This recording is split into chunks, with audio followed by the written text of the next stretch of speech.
It's not just mine, his or her house. This is our house.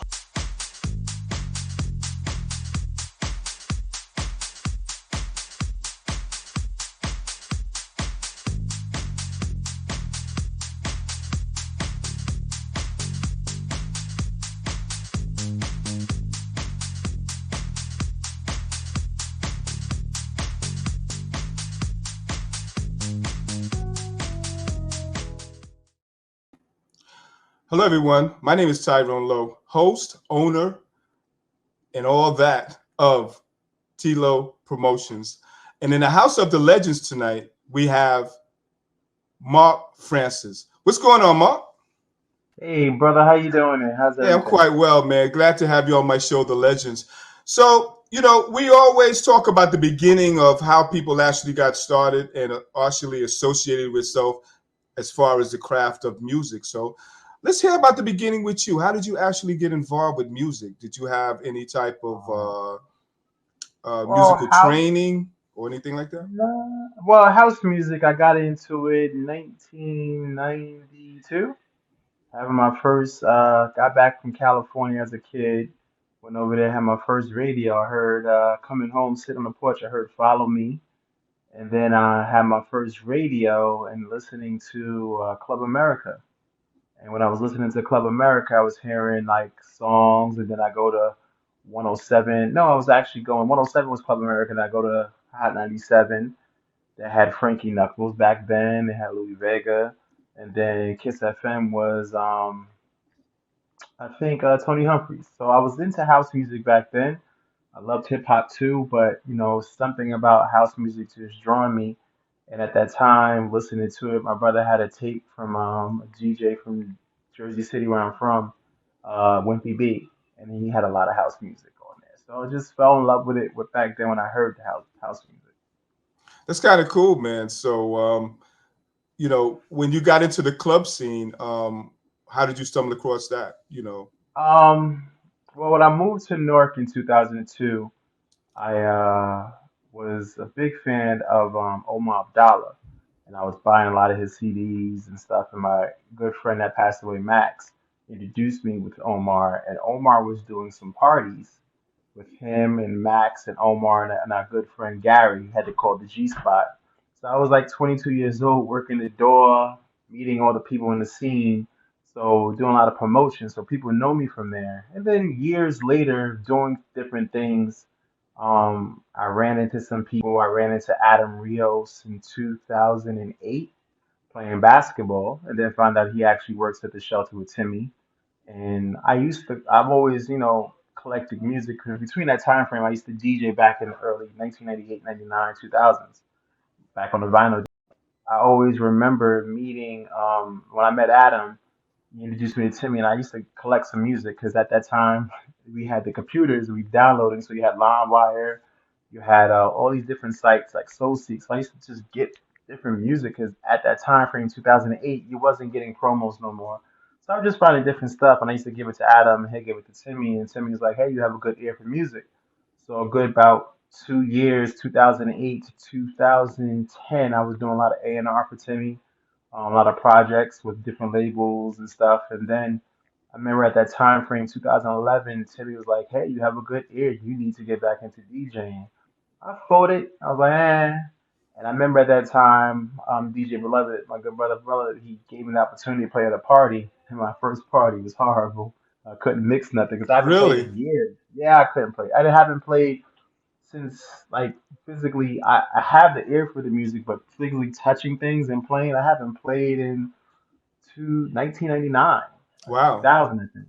So when I got on the decks, I had my tracks was at 100, but my mixing was a sneakers in the box in the Okay. dryer.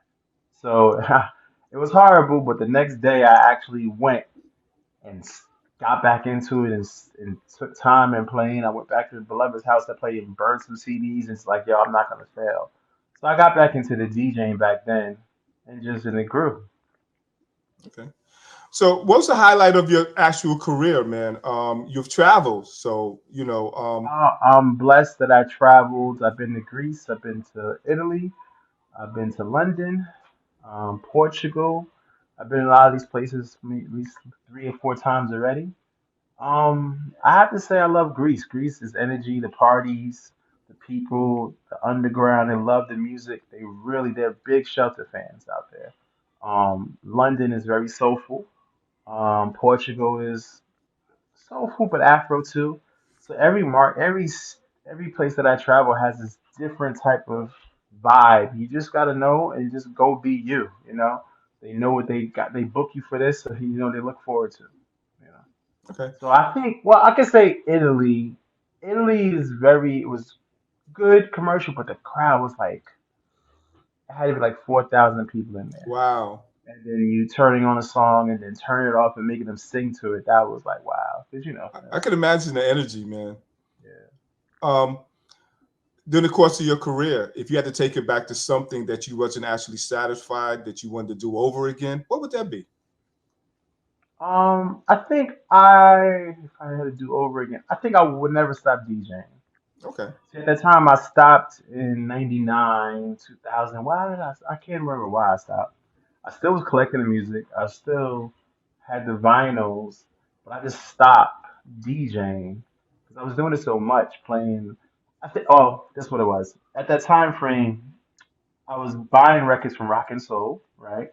And you had Downtown Records. Yeah. I never knew about dance tracks or satellite. Okay. Some of the local guys back in the day, my brother was like, "Hey, show my brother those records." They kind of find it, but at that time frame, I couldn't find them. I was in the city all the time, so I was hearing certain stuff on the radio, but I was getting certain things like white labels. I came up with the Jersey to Making Move. I think it was Making Move Records, right? And they had a record store in Jersey and Irvington. So I couldn't find certain records I want, so I was just enjoying it more of a listener on the radio. It's like, I stopped, but I still enjoy it. So I think I would have never stopped DJing. Never know what could happen, but I'm blessed to still be doing it now. Let's talk about production now. You're a very good production artist, producer, I might say. Um, who's the first person you ever produced, and on a Hmm. successful note? Well, I started. I learned a lot from Timmy and Adam Rios on a production level, and at that time frame, they taught me a lot. Bear with me, this little man's gonna come over here. But at that time frame, I learned from there. So I got back by myself about 3 or 4 years ago. Hmm. And the most important thing in production is planning your vision, putting it out there like this is what you want, right? And I found a keyboard player. His name is Sean Lucas, and he's a very talented brother. He actually wrote "Moment of My Life," Hmm. produced "Moment of My Life" back in the day. Here I am. He writes a lot of music, and he's known for that. So I kind of like just he taught me a lot. Timmy, Adam Rios, to just the chords and just making a vision of what you want. I try to be different on everything I do. Hmm. Were you on any collaboration with Boy Jarvis at that time? No, I never did. Nah, never. I met him before, but I never had a collaboration. In my production now, I'm noticing like when you get good people hear you. So I've actually started to do artists that I did a Sarah Divine this past last year that was very, look forward to doing, and I did it, Hmm. and I made sure when I do people like that, I went in because she's a very professional singer. She's real good at what she does.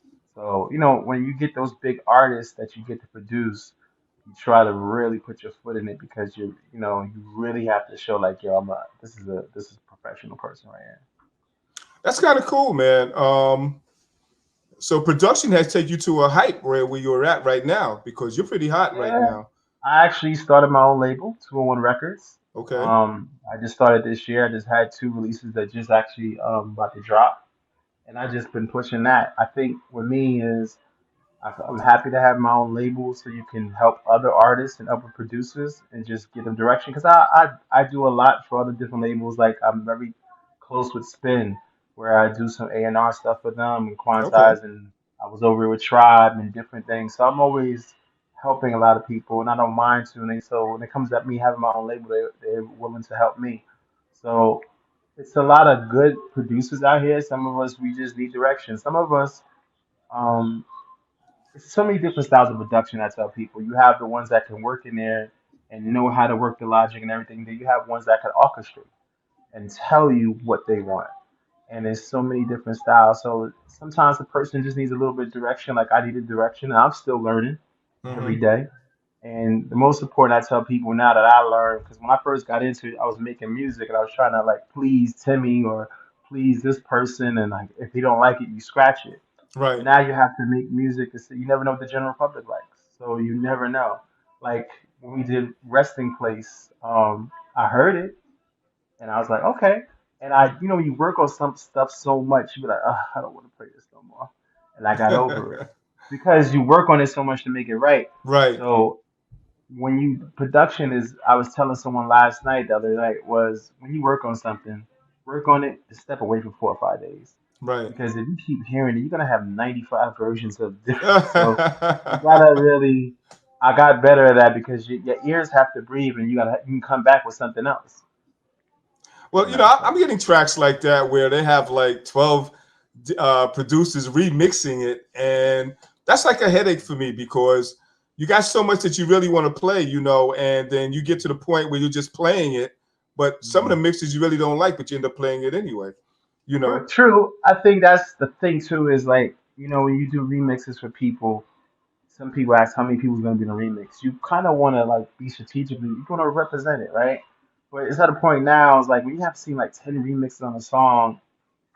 It's just to me, it has to be done right. Like split it, do different packages because if you're gonna miss something. Hmm. Like if you did a mix on it, like okay, like I didn't know this mix was good. So it's just Right. that happens with these different So, producers. so Mark, we're gonna take a little break, and viewers, we'll be right back with DJ producer Mark Francis.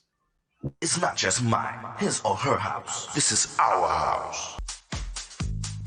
My assignment, my calling is to inspire, uplift.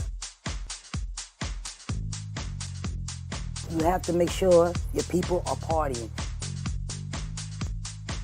All I want to do is just bring joy to the dance floor and watch people dance. Tino.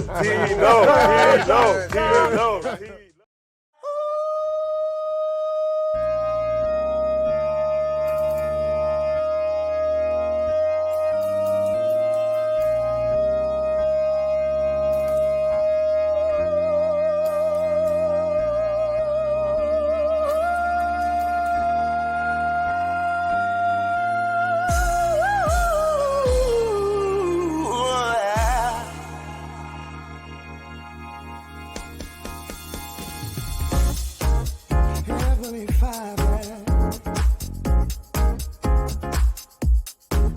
Heavenly Father,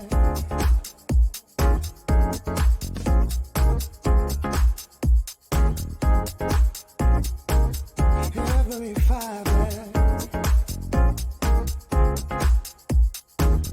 Heavenly Father.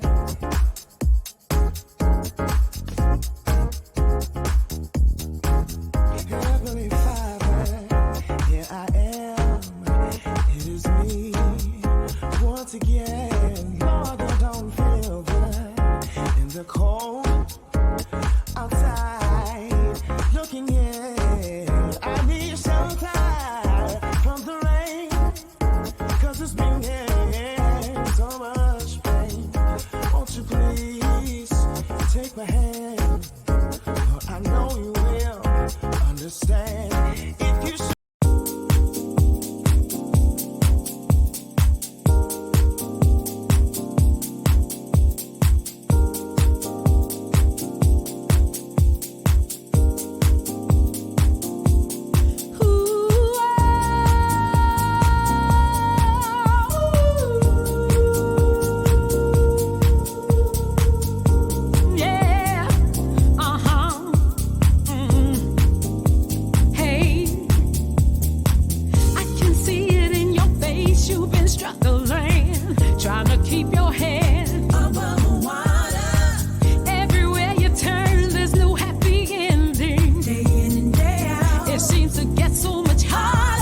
love of house, The dynamic for the soul love of sounds beats, of for the love of DJ dance. Tyrone Lowe.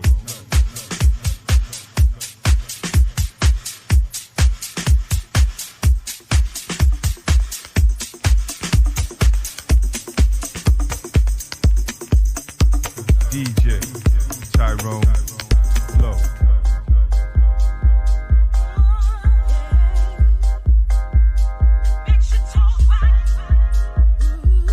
DJ Tyrone Lowe. That's nice, nice, nice, nice, nice,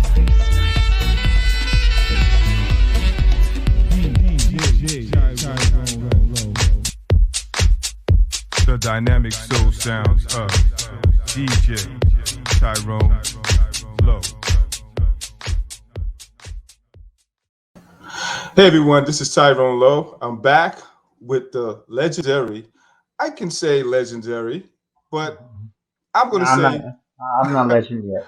I'm going to say DJ producer Mark Francis. Now, you've been working with Carmen, so tell me about the experience with that. So Carmen hit me up and she wanted to work on something, and she kind of like she hit me like 3 times, and I was like, I got you. But she was like, listen, where's my track? I was like, you know what, you're right. I sent her the track, and sent her the track around this actually back like 2019. I sent it like December, and we were scheduled. Actually, it's so crazy. She was coming up here that March 15th weekend when the whole country shut down. Right, She was scheduled to come up here. We were gonna do the studio to record. She still came because she had a flight, but we couldn't record. But she actually made it happen. She recorded it because she had Cherie Hicks write it, right?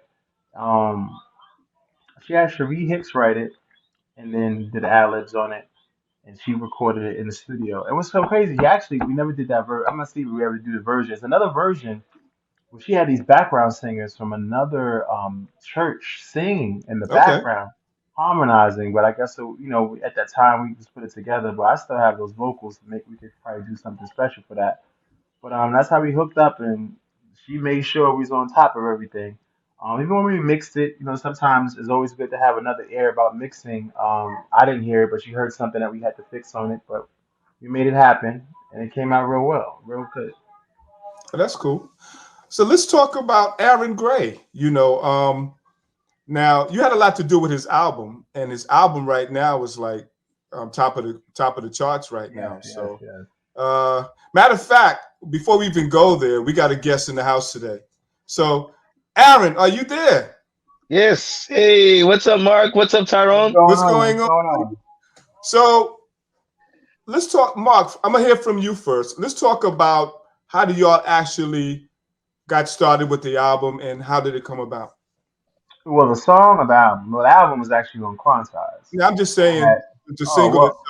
You know, and rest in place, rest in. right, So I heard June. Well, I heard Rest in Place was about 2 years ago, 2017. right, Junior White actually did Rest in Place with DJ Khaled, and I heard his mix because Junior White did like a lot of gospel edits.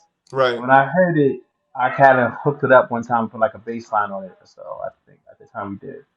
And when I heard, I heard Aaron singing it. So I remember mentioning to Aaron like, "Hey, we got to do this. I want to do this Rest in Place remix with you. I mean, Rest in Place cover." Mm, And I think Aaron never did covers before, if I'm not mistaken. And this is his first. He never did a cover before, right? Nope. And That I was gave it first to one. him, and I gave it to him, and he heard it. He's like, we gonna kill this." And we actually said, "Okay." And I hit up Junior White. So the first version is actually Junior's White, but I did some things on the bass line and some different drums. The second version was all me, meaning I wanted to give my spin on it. So right. we got the Sunday morning version, we got the afternoon church version, and then we have the shelter the anniversary version, Sunday Okay. anniversary. But in the studio when we did it, it was so magical because I was first time in it, and Aaron is like, and the background is Carissa Nicole, the girl that sings "Stuck on You" and other records I did with her. So she came in. We was in there for a good 5 6 hours, and we knocked it out. And it came out real good. Like wow, it was like whoo. So it It's came out hot, well. man. When I got it, I was excited. I did a little remix, well, a little bumper I did on my mixtape. I called John and I called Aaron, remember? And I said I did a little something a little different. You know, it was just a little edit thing. It wasn't nothing, no big deal. But I wanted to make sure I got the clearance before I actually did it. So I did put it on Mixcloud on my Gospel House mixtape, and a lot of people called me up and said they like it. You know what I'm saying? But Like the it's thing nothing was good. It when I wasn't really did it, something for production, but it was just something I just did yeah. differently. You know. Back in like so like what I said, when you do records, you do it so much. When I did it, I actually gave it. I have to give credit to Jahab Muhammad. I gave it to Jahab Muhammad. I was like, hey, I just finished mixing this record. Let me know what you think about it. He started playing it, and the reaction was going crazy. And then I was getting people was like, "Yo, you did this?" I was like, "Yeah, yeah, it's coming out soon on Quantified." Because I think we had to get it out fast. So, and I was still just mesmerized, like, okay, I'm really feeling this. And then it Mhm. got so big in Jersey, and I was like, wow. So then I Yeah. got when I started DJing, yo, can you play Rest in Place? I'm like, oh, okay. And then they started asking me to play. And then it was times at parties where the DJ before me played it. So I was like, all right, I gotta play it. No, you still gotta play it. It's your record. I'm like, all right, I gotta play it. So it just, so what I did, my one of my producer friends, Crew Paris, peeped it because Rest in Place original was getting played so much in Jersey, right? So I said, I'm gonna do a different version so I could have something different. Right. Now I did it with that version last year, another version, and when I did it, everybody was like, "What's that?" And I was like, "It's a remix." And when Spinning them heard, it was like, "Can we have it now?" I was like, "Oh." So then, I hear then you. that one went crazy. So then I was Right. like, "All right, I'm gonna go back to the original because nobody's playing that one now." So I Right. just, But it's good to be different. You know, change ain't hard. It's just something different. So, yeah, Aaron, how did Yes. this sound? How does it feel to be on top of the world, man? You know, I mean, because you are right now. You're hot. Um, I wouldn't necessarily say I'm on top of the world yet. I ain't there yet. Well, you know, you climbing, Still man. working. You know what I'm saying? You're climbing. I mean, you're taking those corporate steps, man, and everything that you're touching right now, man, is like really, really hot. You know, yeah. and Thank you. stuff. And Appreciate it. I got to commend you. I have no other Thank choice you. but to commend you. You know, so but you know, Appreciate it. this is Mark's interview, so Yeah. we have to Well, put the spotlight on him. first I would like to Oh, say congratulations on 201 Records, bro. Like thank you. you deserve that. You really deserve that because you Thank are you. a master when it comes to making music, and I would be greatly privileged to release something on your record label because Oh, you hey, are amazing. thank you, brother. Thank you. You're So welcome. I'm going to ask you, Mark. You know, for the upcoming guys that's getting into the craft right now, that's actually DJing and producing, do you have anything that you can actually suggest to them? I would just say be consistent. Um, if you like something, go with it because you never know who's gonna like it. A lot of people could say that's not good and not gonna like it. Just go with the air, and don't get wrong about criticism because we all here to help. If someone Yeah. says, if you say, yo, this doesn't sound right. If this person telling you it doesn't sound right because maybe this is what he does, there's nothing wrong about it. Because I got better at that, and I fight with my keyboard player like I want a organ, and he's like, no, I hear you. musically, you can't have an organ, right? You got to do something else. It can't be an organ. So I kind of like understand that. So I think just take your time with it and just be with it all the time and just keep doing the music. So, Very true. just so, Aaron, you know, you want to sneak anything out that you want the viewers to know about anything that might be upcoming that they, you know, that you just want to just sneak out, you know? So I have Freedom Freedom, which is going to be out on March 6th. It's And Lord, currently it is available hot. for Lord, pre-sale. it is hot. Yeah, yeah. I think that should have been on a movie soundtrack right now. That song is crazy. Isn't Well, it? thank you. Mhm. You know, so you know, I'm glad to have both you guys on my show, man. And you know, I'm quite flattered. And I want to thank you, Aaron, for stopping by. No You know, problem. and you know, we have to do a Aaron Gray part two because you was on my Yeah, show yeah. like last It's a year. So lot of we have to do stuff. something like an upgrade. You know what I'm saying? And Mark, you know, I have to commend you on what you're doing and how you're actually doing it. Thank you. You know, it's not what you do, but it's how you're doing it. And the magic is definitely there, you know. Maybe a year or so, I want you to come back, you know, anytime. and we'll upgrade and talk about some upgrades and things like that, you know, and, you know, we'll just make it happen. Okay. So what I'm going to say to you guys is God bless you guys. You know, stay safe out here. You know, keep encouraging. Keep putting out that good music, man. You know, Thank you. and thank you for making my mixtapes. Yes. You're welcome. All right. So this is another T-Lo Promotions, and this is my show, The Legends. And stay tuned for another episode. And thank you guys for stopping by, and y'all have a nice day. My pleasure. It's not just mine, his or her house. This is our house.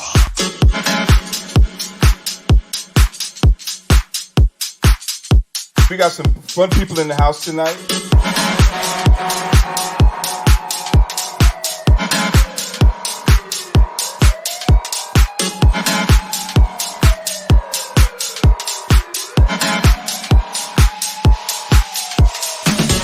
This is our house.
It's not just mine, his or her house. This is our house.